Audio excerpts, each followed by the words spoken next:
Hi, I'm Lou with another episode of My Car Story. And today, well, we're with Frank Troost. Frank, always good to see you. Good to have you here. And we've got some fantastic car of this one. Frank, what did you bring today? This is a 1961 Imperial LeBaron. And how many of these do you see on the street? None. There's Zero. Very few Imperials to begin with. So but, this was top of the line. Only 1,000 were made. And why did you? How long have you had this one? I've had this 20 years. And why this one? It was the first Chrysler product I ever owned, used or new, and I was at a car show up in Iola, Wisconsin. I went out to the swap meet and car corral, and everybody was surrounding a car that had recently come in, and I went over there to take a look at just what it was they were looking at, and this is what I saw. Let's take a look at our wow factor. So I'm going to have to step back on this one. Come on back with me, Frank. This one, well, that's a big car. And that is amazing. Now, unmistakably, we're starting at the back. Take a look at the, looks like something hanging off your house, the lantern-like taillights.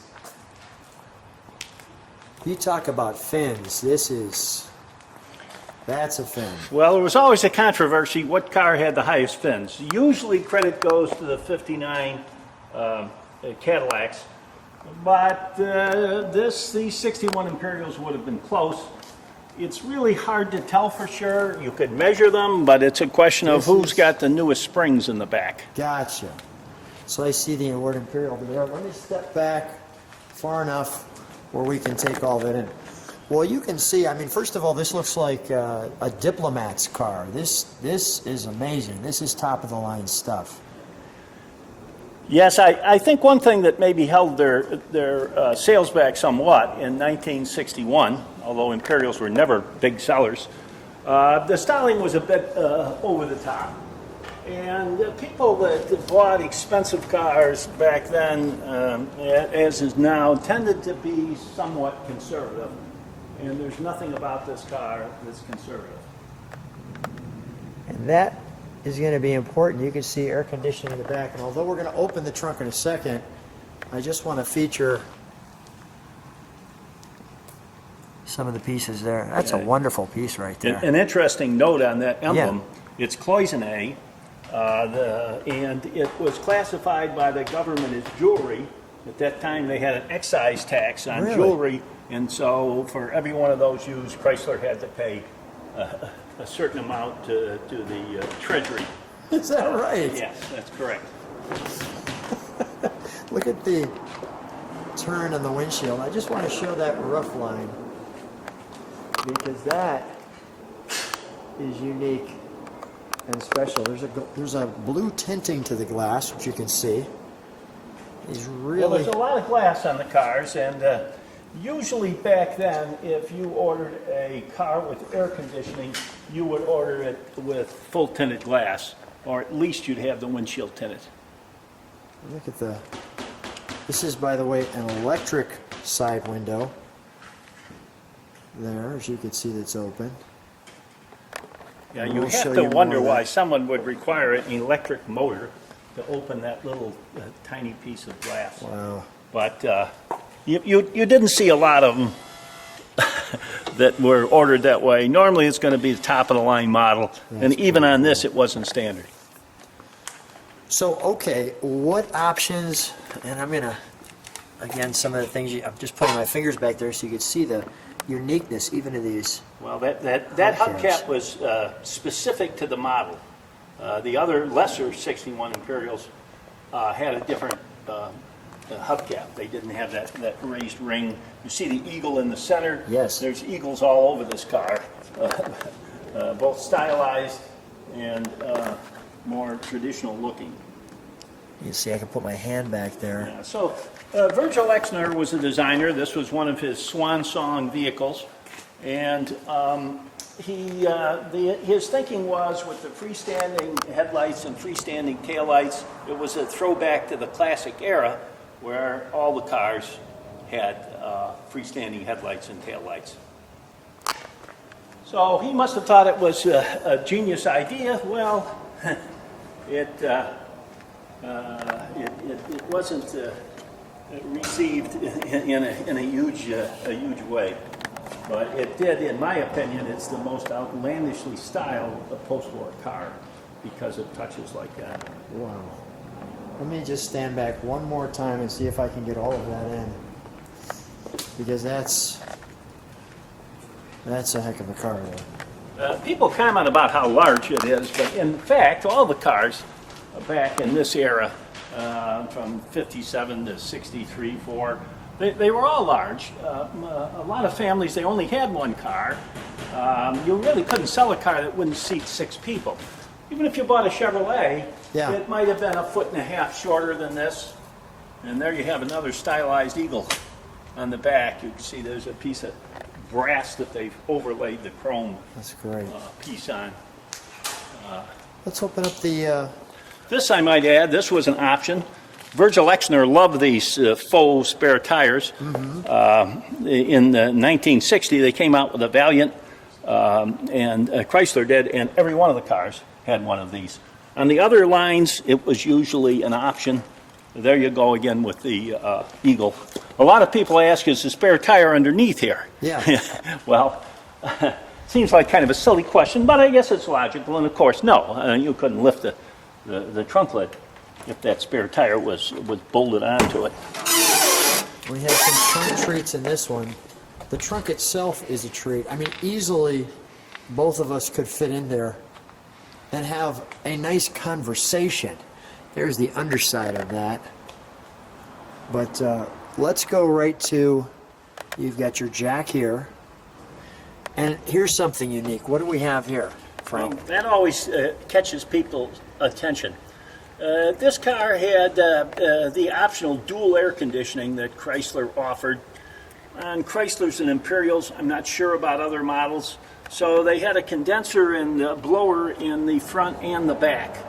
Wow. Maybe it was, the idea was to be used in the Southwest where it was very hot, but not many, needless to say, were sold with that. Probably half the Imperials might have come with air conditioning, but only a small percentage would have had dual air conditioning. And the Imperial was, you know, extremely expensive back in the time frame. It was like a Cadillac or a Lincoln. This particular model, the LeBaron, was top of the line. It competed with the Cadillac Fleetwood. It used a smaller rear window, like the Fleetwood did. As I mentioned, the Imperial competing with Cadillac, they sold maybe 16,000 cars in '61, and Cadillac probably sold 116,000 cars. So they competed, but not very effectively. Cadillac pretty much owned the market back then. Do you know for what? luxury cars? Have you ever seen another one of these? Well, I did. I was just down in Morris, Illinois, at a car show last weekend, and a man there had a 61 like this. It was the custom. That was the base model, but it was in remarkable original condition. Original interior, looked just like new. So a car you've had for 20 years, you've only seen one other one like Well, it. I've seen a few of them over the years. Okay. There's Not many, though. no. Imperial was the car of choice for demolition derby races in the 70s because they had the biggest, most powerful motor. They had the torsion bar front suspension. They handled well. They were heavy. And eventually, they outlawed Imperials from demolition derbies because they so dominated the races. So, there weren't a lot sold. A lot got used up in demolition derby races, and then so there aren't many left for us to enjoy today. America's most carefully built car.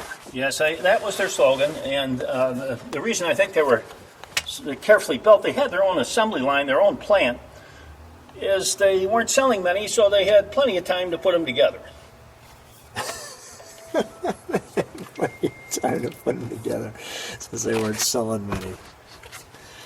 This is the regular brochure. That's correct. So that was the custom, the base model. It probably still would have had, your basic accessories, power steering and brakes. I'm not sure about power door locks or some of the other things. Certainly wouldn't have been power vent windows. So that's, And you have one of these. I do. There were like 423 of those sold. And we've videoed this one, so you could look at I'd love to have one in the green color shown there in the brochure. I have seen one once. the Imperial Crown. If you want to see that one, my car story with the Imperial Crown. If you wanted a convertible, that was it. They just made it in the Crown series. And here's yours, featuring the chauffeur.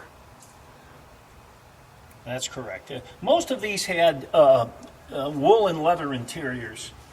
You could get all leather, but true luxury cars back then and limousines, they had wool interiors because it's more comfortable for people to sit on. All leather would have been available. And so they had many of the things, the options that you can get today. They had cruise control they called autopilot. This particular car doesn't have that, but they had their automatic headlight dimmer. You can see down there, power door locks, and power vent windows, power antenna. So what I like about cars of this era, they can pretty well be used as everyday cars and kind of the manner that a modern car is. Got it. And I'm not going to go through this entire brochure, but this is colors and fabrics, as you can see. That's the rarest piece of literature I have for the car. That's the dealer book. Every dealer would have gotten one or two of those. Wow. And in it they have all the models, all the options, all the fabrics, the colors. So it's a real difficult to locate Something like this. item. Oh, I go to so there you'll see in that page. There's the blue and the gray, the interiors that were available in cloth. This has the blue. Wow. Those might have been the leathers. So there's the Yes, different wonderful. colors. I'll be very careful with that one. There's actually, you can see pictures that come out, which Right. we won't take Yeah. out. All right, let's close that up. We've still Okay. got more than enough car to show. We'll do the interior.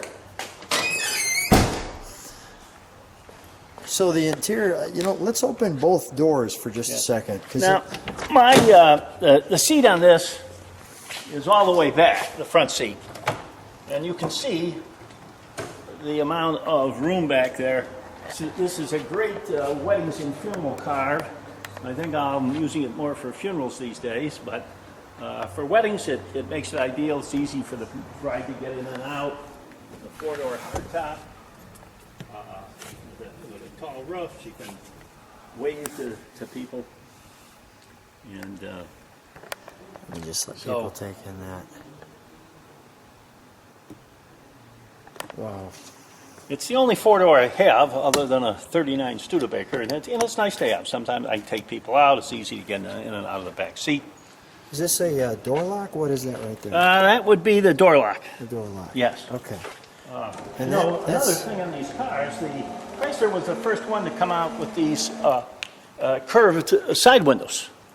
And I don't know, I think 60 was the first year that they came out with a curved glass, before everything was glass, side glass was straight. right. So,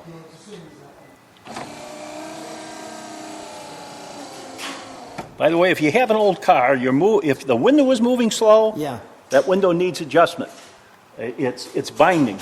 Don't Okay. just let it go. And then sooner or later, you burn out the motor. So Okay. if it's moving slow, it's not a big job. Take the door panel off, realign the window so it goes up and down easily. Frank's tip.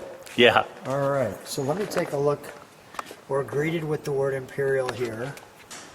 You're not greeted with the word Imperial there. It looks like, is that an adjustable seat or a power seat? Yeah, it's a six-way power seat. 6-way power seat.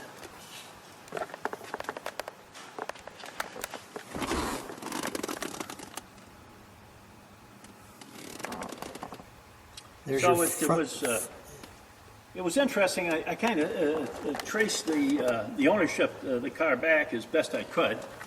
The title I got with it had an address in Wyoming. It said General Delivery, some little town in Wyoming. And I tried to get in contact with the person, but I didn't have any luck.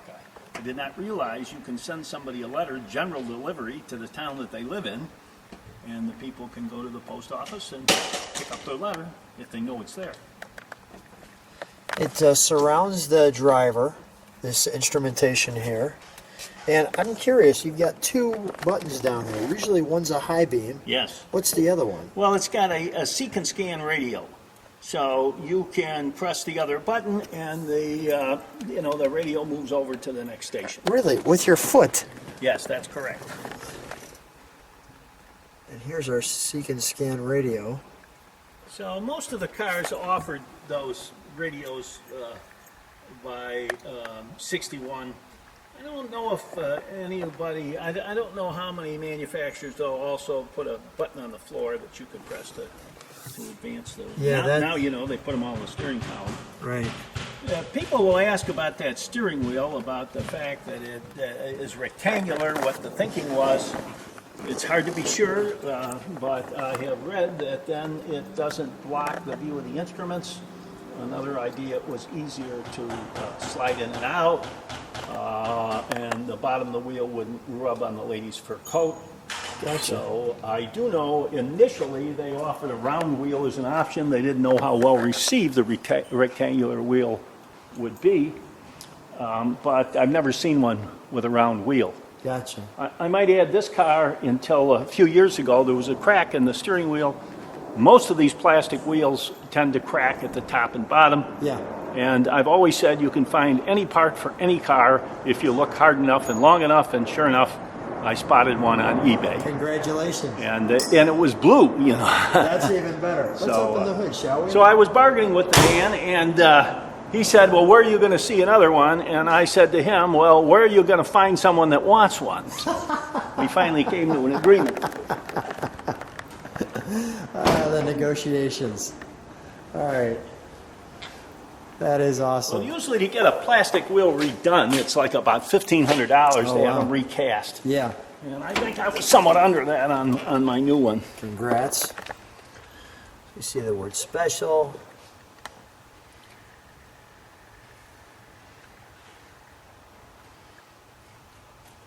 So most of that is, the engine's never been rebuilt to the best of my knowledge. Somebody had detailed it at one point, painted the valve covers, and Am I seeing three horns on this different. car? Yes, they do. One, The two, Imperials three. had three horns. They had two standard horns, and then if you'll see down at the bottom, they had a big trumpet horn. Here's our trumpet. It comes over here When along you pay with this. a lot of money, then you get a really big horn. I guess for this big boat, they give you the Well, trumpet. I guess that was the thinking, to give them plenty of notice that you were coming. It's just wonderful to see cars like this that take you right back to that time frame. Well, personally, I buy no cars newer than 71. The cars before 71 are easy to repair. All the parts are readily available. They still have some performance. They still have some mileage, if you can consider from 10 to 14 good mileage. You're what, Frank? 6'1", 6'2"? I'm 6'3". And that hood is over your head. That just gives you... I always appreciate hoods that open way up like That's that. You know? way up. Yeah, that's up there. There's an Oldsmobile here I mean, in the I'm background, and lifting my I arm up. always whack my head on that one when Yeah. I open the hood. Wow. All right, let's fire it, shall we? Okay. And then while I'm up here, do me a favor and we'll blow the horn Okay. with all that trumpets. Blow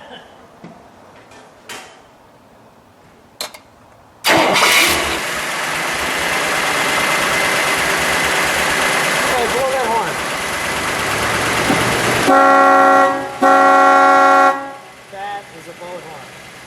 That's That's the way it's supposed to be done.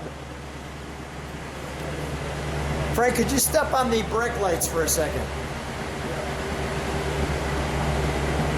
That's wonderful.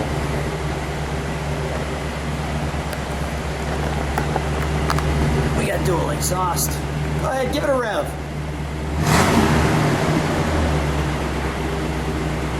Smooth and quiet. One more time. One more time, Frank. Perfect. All right, we'll shut that down. So Imperial's not supposed to be noisy. No, When very they were quiet. new, these would have come with 2 mufflers and then 2 resonators. That's a smaller type muffler, and it's to further silence the exhaust. And now there's probably just the mufflers on it, resonators. Well, are it's still long gone. it's still super quiet. Yes. Really Yeah, nice. Thank you. When you take this out and you're telling me you're taking it to funerals and weddings, what's the reaction? Well, it certainly gets attention. I mean, it's Cell phones come out. I mean, yes, people- that's right. I do see that. Which I'm wondering, if it's not dangerous driving this on the road. People are driving and using their cell phone, taking pictures out of the side window. But Well, be careful when you're driving this. Frank, what yeah. a treat to have another one of your wonderful cars. Thanks for being on my car story. okay, my pleasure.